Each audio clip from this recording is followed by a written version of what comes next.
Fala Vascaíno, fala Vascaína, bem-vindos ao canal. O Vasco passou de fase da Copa do Brasil, finalmente. Tivemos um pouco de alívio em um jogo, uma partida em que o Vasco conseguiu ganhar, conseguiu fazer um placar decente, dado principalmente o primeiro tempo, né? O Vasco conseguiu esse resultado no primeiro tempo, mas como é o Vasco da Gama, ele consegue deixar os seus torcedores aflitos e temerosos no segundo tempo.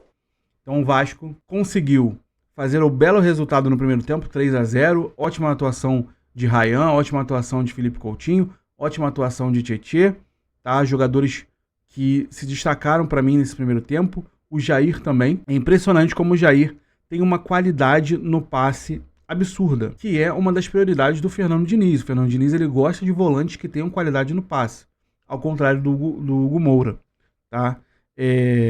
Não entendi essa do Hugo Moura na zaga, tá? Não consegui entender do Fernando Diniz botar ele na zaga, pelo menos colocou ele na direita, que é a perna predominante do Hugo, mas achei que ele deu uma inventada ali, né? Você tem um zagueiro, você tem o Maurício Lemos, que poderia estar jogando, e ele optou por colocar o Hugo Moura, né? Pelo menos o Lucas Freitas jogou. Acho que o Lucas Freitas, apesar de ser um zagueiro que também oscila bastante, ele dá um pouco mais de segurança, ele é um zagueiro que não é tão lento, então ele consegue na corrida fazer uma boa recuperação. Vasco, primeiro tempo basicamente retocável, foi um time muito agressivo, uma marcação muito alta, que é o que o Fernando Diniz vem pedindo a esses jogadores. Porém, no segundo tempo o time ele não voltou para o segundo tempo. O segundo tempo do Vasco foi péssimo, tá? Além de tomar o gol, se o Vasco toma aquele gol de falta, por exemplo, São Januário ia abaixo, porque 3-2, você tomando 2 gols em menos de 30 minutos, em menos de 20 minutos, se não me engano, é algo absurdo, entendeu? Então, assim, é um time de Série C, gente. Então, uma coisa que a gente tem que pontuar, o Vasco jogou bem, o Vasco fez o seu dever de casa, o Vasco concluiu o que deveria ser feito, mas ele fez isso contra um time de Série C, que é o 8º ou 9º colocado da Série C.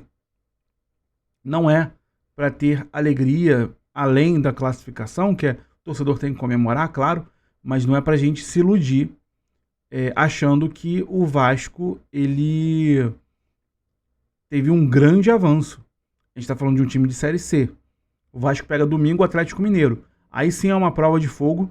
E também na próxima fase da Copa do Brasil, apesar de ter o Atlético Paranaense que está na segunda divisão, mas agora só tem time grande, só tem time que é difícil de vencer.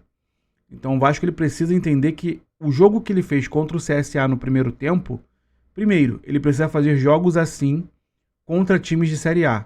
Segundo, ele tem que jogar assim os 90 minutos, não 45. O Atlético Mineiro é um time perigoso, é um time que, se o Vasco jogar como jogou, como o CSA no primeiro tempo, talvez o Vasco possa sair até com um placar vantajoso, 1-0, ou 1-1, ou até manter um 0-0, mas jogando e disputando com o Atlético Mineiro. Se o Vasco voltar para o segundo tempo, como ele voltou contra o CSA, o Atlético Mineiro goleia o Vasco. O Atlético Mineiro não irá perdoar. E não que o Atlético Mineiro seja um time absurdamente no cenário nacional.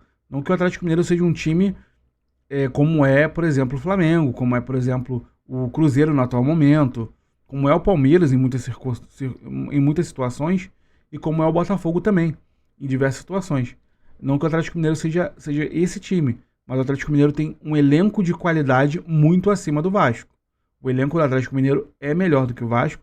O time principal do Atlético Mineiro é melhor do que o Vasco. São jogadores muito experientes. Jogadores que não costumam perdoar e errar em lances de decisão, coisa que o Vasco faz. O Vasco em lances decisivos, o Vasco erra. O Vasco falha. Então, se o Vasco voltar ou iniciar a partida como foi o segundo tempo do CSA, poderemos ver uma goleada em São Januário. Eu estou sendo bem pessimista aqui, porque o Vasco faz eu ser pessimista desse jeito. Porque eu sei do potencial que o Vasco tem de falhar em momentos decisivos. Infelizmente, nos últimos anos tem sido isso. Então a gente precisa separar aqui essas duas situações. Estamos felizes, o Vasco ganhou, mas o Vasco ganhou do 8º colocado da Série C. E tomou um gol. E tomou um gol numa falha do Nuno. Agora o Vasco vai jogar contra o Atlético Mineiro. Próxima fase da Copa do Brasil, o time mais fraco da próxima fase da Copa do Brasil é o Atlético Paranaense, que é sempre difícil jogar lá. sempre é difícil jogar lá. Então não tem adversário mais fácil na Copa do Brasil. O adversário fácil, o Vasco encontrou dificuldades. Então o Vasco precisa melhorar. Se não me engano, chegaram reforços, o André Gomes está vindo aí, né? A princípio, o Vasco fez uma boa negociação.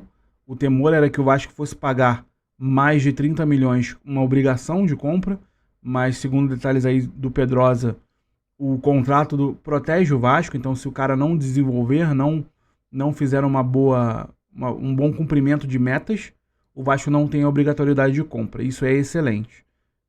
Ponto positivo para essa diretoria, ponto positivo para o nosso diretor de futebol. Não vou dizer nada mais do que obrigação, também acho. Porém, precisamos elogiar no ponto que a diretoria precisa de elogios. Então, se o contrato for realmente esse, o Vasco da Gama se protege de um possível Lloyd 2.0 ou um Emerson Rodrigues 2.0. Esperamos que venha realmente um zagueiro de qualidade. Tá? O Vasco necessita de 2 zagueiros. A meu ver, só vai chegar um. Mas o Vasco precisa de 2. Já é alguma coisa. Já é alguma coisa do atual cenário que o Vasco se encontra. Então é isso. Estamos muito felizes pelo resultado do Vasco da Gama, pela conquista da vaga para a próxima fase, nas quartas da Copa do Brasil. E aguardamos aí o jogo contra o Atlético Mineiro. Esperamos que o Vasco possa fazer uma boa partida, possa desenvolver um bom futebol e principalmente possa concluir em gol essas oportunidades que o Vasco gera, que é o que mais tem afetado esse time do Vasco da Gama, e que a defesa pare de fazer os seus erros individuais como tem feito ao longo do ano. Tá bom? Um forte abraço, sempre Vasco.